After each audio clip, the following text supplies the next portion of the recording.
Hi guys, welcome back to In Case of Econ Struggles. Welcome to another Sunday Stata tip. Today I'm going to be talking about commenting out, and that is very useful for when you want to leave portions of your code in your do file, but you don't necessarily want them to run every time. So let's get into it. I have pulled up this do file here that we've used before in the assert video. And now what I want to do is I know that we've done all this stuff for the miles per gallon. So I don't need this assert command anymore, but I do want to keep it in just in case that I come back and I change some of my code later.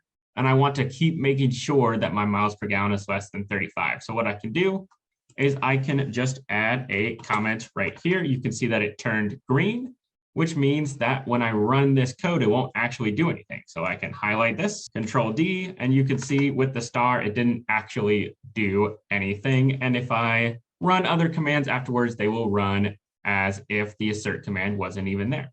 Another shortcut I can do, I can hit Control and then the slash key, and that'll add these two dashes, which will be equivalent to commenting it out. And if I want to uncomment out that same line, I just go to that line and I Control slash again, and it will uncomment, and now it will run and give me an error because I don't have any data read in.